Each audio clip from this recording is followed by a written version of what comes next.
Hello বন্ধুরা, কেমন আছেন সবাই? আশা করি সবাই ভালো আছেন। আজকে গল্প মায়া পর্ব ৭, লেখা ওয়াহিদ মাহমুদ। আফসানা তখন শয়তানি হাসি দিয়ে বলে, বাসায় সবার কাছে ভালো হওয়ার জন্য এমন করছে, কিন্তু সুরাইয়া আসলে একটা চোর। দেখো, আবার বাসা থেকে কিছু চুরি করে পালিয়ে অন্য কোথাও চলে গিয়েছে কি। ওয়াহিদ আফসানের কাছে গিয়ে চোখে চোখ রেখে বলে, একদম আজে বাজে কথা বলবে না। সে বাসায় সবার কাছে ভালো হওয়ার জন্য হোক বা এমনি হোক, আল্লাহ তার উসিলায় তোমার আর তোমার সন্তানের জীবন বাঁচিয়েছে। কাল যদি সুরাইয়া না থাকতো, তাহলে তুমি আর তোমার সন্তান এই পৃথিবীতে বেঁচে থাকতো না। উপকারের মূল্য দিলে সম্মান নষ্ট হয়ে যায় না। সে উপকার করছে, তোমার তার প্রতি কৃতজ্ঞতা প্রকাশ করো। ওয়াহিদের কথা শুনে নিচের তাকিয়ে আছে আফসানা, কিন্তু মুখে বিন্দু পরিমাণ লজ্জা বা অনুশোচনা নেই। ওয়াহিদ আফসানের কাছে গিয়ে রাগান্বিত হয়ে বলে, সত্যি করে বলবে? কোনো প্রকার মিথ্যা বলবে না। আম্মার রুমে থেকে কানের দুল চুরি করে সুরাইয়ের বেডের নিচে কে রেখেছিল? তুমি রেখেছিলে? আফসানা তখন বলে, আমি কেন এমন কাজ করব? আমাকে চোর মনে হয় কি? আর আম্মার রুম থেকে কানের দুল চুরি করে সুরাইয়ের বেডের নিচে রেখে আমার লাভ কী হবে? তখন ওয়াহিদ বলে, সত্য কখনো চাপা থাকে না। একদিন না একদিন সত্য প্রকাশ পাবে।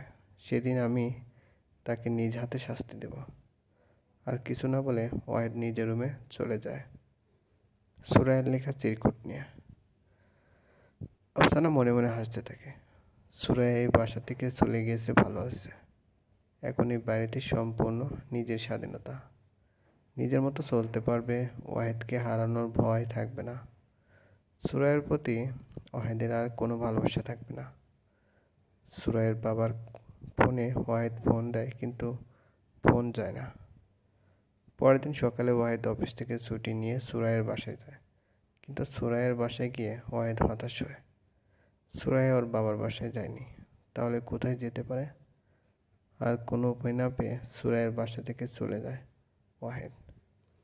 সুরাইয়ার ভালোবাসা এখন হাড়ে হাড়ে টের পাচ্ছে ওয়াহিদ, কিন্তু এখন উপলব্ধি করে কী লাভ? কথায় আছে না, দাঁত থাকতে দাঁতের মর্ম বোঝে না। এখন এমন পরিস্থিতিতে আছে ওয়াহিদ। কিন্তু কাল সকালে সুরাইয়া বাবার কাছে ছিল। ওয়াহিদের বাসা থেকে সোজা বাবার বাসায় আসে। বাবাকে সব ঘটনা খুলে বলে এতদিন যা হয়েছে। তখন বাবা বলে, তুই আমাকে কিছু বলিসনি কেন মা? আমাকে একবার বলতে পারতি। আমি ওয়াহিদের সাথে কথা বলে ঠিক করে দিতাম। তুই এখানে থাক, আমি ওয়াহিদের সাথে কথা বলে দেখি কিছু করতে পারি কি। সুরাইয়া তখন বাবাকে বলে, না বাবা, আর কিছু করতে হবে না। আমি অনেক সহ্য করেছিলাম। ওই বাসায় গিয়ে আমি আর নির্যাতিত হতে চাই না। তার থেকে আমি দূরে কোথাও চলে যাই, আমার মেয়ে পূর্ণতাকে নিয়ে। সুরাইয়ের বাবা তখন বলে, দূরে কেন যাবে? আমার এখানে থাক। তোমার মা যদি বেঁচে থাকতো আজ, তাহলে তোকে দূরে কোথাও যেতে দিত না। না বাবা, আমি এখানে থাকতে পারবো না। ওয়াহিদ আমাকে খুঁজতে নিশ্চয়ই এখানে আসবে। আমি আমার বান্ধবী মারিয়ার ওখানে থাকবো। পূর্ণতাকে নিয়ে ওখানে চলে যাব। কিছুদিন পর একটা চাকরি পেলে আমি তোমাকে সাথে নিয়ে যাব বাবা। আমার একটা কথা রাখবে বাবা? হ্যাঁ মা, বল। একটা কেন, তোর সব কথা আমি রাখবো। কি কথা রাখতে হবে বলো।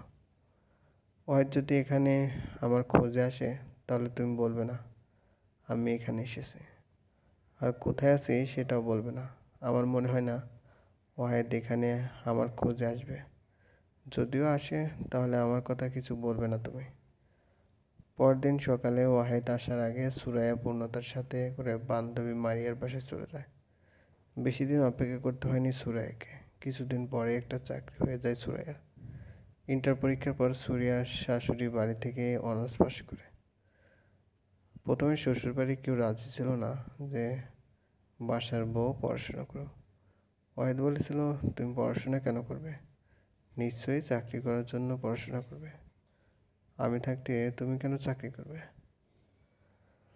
ওয়াহিদের এই কথাটা মনে পড়লে সুরাইয়া মুচকি হাসি দেয়। সেদিন তো ঠিকই বলেছিলে, তোমার পড়াশোনা করে চাকরি করার দরকার নেই। আমি তোমার পাশে আছি। কিন্তু কথা রাখুনি, আমার জীবনে আমাকে তৈরি করে নিতে হচ্ছে, নিজেকে চাকরি করতে হচ্ছে। এখন আর ওয়াহেদ আমার পাশে নেই। বাসায় যখন কেউ রাজি ছিল না তখন সুরাইয়ের শ্বশুর সুরাইয়ের সাথে ছিল। সুরাইয়ের শ্বশুর তখন পড়াশোনা করার জন্য অনুমতি দেয়। তারপর থেকে সুরাইয়া পড়াশোনা করে, অনার্স শেষ করে। কিন্তু আজ যদি সুরাইয়ের শ্বশুর বেঁচে থাকতো তাহলে সুরাইয়াকে এমন খারাপ পরিস্থিতিতে পড়তে হতো না। শ্বশুর মারা যাওয়ার পর থেকে শাশুড়ির নির্যাতন সহ্য করতে হয় সুরাইয়াকে। বান্ধবী মারিয়ার বাসায় আসায় প্রায় 10 দিন পরে একটা চাকরি পেয়ে যায় সুরাইয়ার। বেতন খুব বেশি না হলেও মোটামুটি ভালোই চলে। কিন্ডারগার্টেন স্কুল শিক্ষকতার চাকরি, মাসে 8,000 টাকা বেতন, আর টিউশনি করিয়া প্রায় 7-8 হাজার টাকা পায়। সব মিলিয়ে 15,000 পেয়ে থাকে। দেখতে দেখতে 1 মাস চলে গেল। বাবার সাথে ছাড়া আর কারোর সাথে যোগাযোগ হয় না সুরাইয়ার। এই মাসেও প্রথম বেতন পেয়েছে সুরাইয়া। সব কিছু প্রয়োজন মিটিয়ে মাস শেষে হাতে আর 3,000 টাকা আছে। নিজের একটা ফোনও নেই, যেটা ছিল সেটা আসার সময় ইচ্ছে করেই শ্বশুরবাড়িতে রেখে আসছে। বান্ধবী মারিয়ার ফোন দিয়ে বাবার সাথে মাঝে মাঝে কথা বলে। এই মাসে 3,000 টাকা অবশিষ্ট ছিল, তার মধ্যে থেকে 1,000 টাকা দিয়ে একটা ফোন কিনে নিয়ে আসে। অন্যের ফোন দিয়ে আর কতদিন চলবে, আর বাকি টাকা রেখে দেয় পূর্ণতার জন্য। আস্তে আস্তে বড় হচ্ছে, পূর্ণতার পিছনে খরচ বেশি হচ্ছে।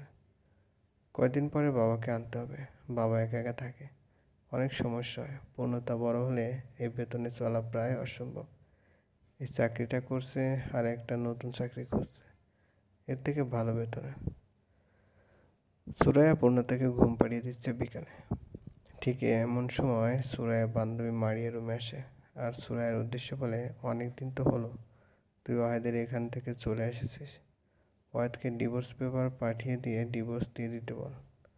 তারপর তুই একটা বিয়ে করে ফেল, ভালো ছেলে দেখে। এভাবে আর কতদিন চলবি বল? পূর্ণতা বড় হচ্ছে, তোর একার পক্ষে সামলানো অনেক কষ্ট হয়ে যাবে। তুই একটা বিয়ে কর, তাহলে পূর্ণতা বাবা মা দুজনের পরিচয় বড় হবে। আর যদি বিয়ে না করিস তাহলে শুধু মায়ের পরিচয় বড় হবে। পূর্ণতার জন্য বাবার ভালোবাসা অনেক প্রয়োজন। ছোটায় কিছুক্ষণ চুপ থেকে বল, না রে, আর বিয়ে করব না, এভাবে জীবন পার করে দেব।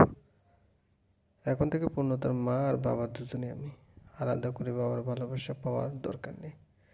দ্বিতীয় স্বামীও যদি ওয়াহিদের মতোই হয় তাহলে কি হবে? মারিয়া বলে, তুই সব জানিয়ে তারপরে বিয়ে করবি, তাহলে তো সমস্যা হবে না। প্রথম প্রথম সবাই আশা ভরসা দিয়ে থাকে, কথা দিয়ে থাকে, কিন্তু পূরণ করে না।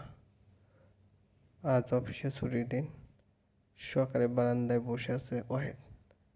আফসানাকে ডেকে 1 কাপ চা দিতে বলে ওয়াহিদ চা তৈরি করতে গিয়ে মাথা চক্কর দিয়ে ওঠে আফসানার। কয়েকদিন থেকে এমন সমস্যা হচ্ছে, বিকেলে ডাক্তারের কাছে নিয়ে যায়। ডাক্তার বলে রেস্ট নিতে আর কাজ করা যাবে। ডাক্তারের অনুমতি নিয়ে আল্ট্রাসোনোগ্রাফের মাধ্যমে জানতে পারে আফসানার চলবে। গল্পটি ভালো লাগলে অবশ্যই লাইক করবেন আর কমেন্ট করে জানিয়ে দেবেন। চ্যানেলে যদি নতুন হয়ে থাকেন অবশ্যই সাবস্ক্রাইব করবেন।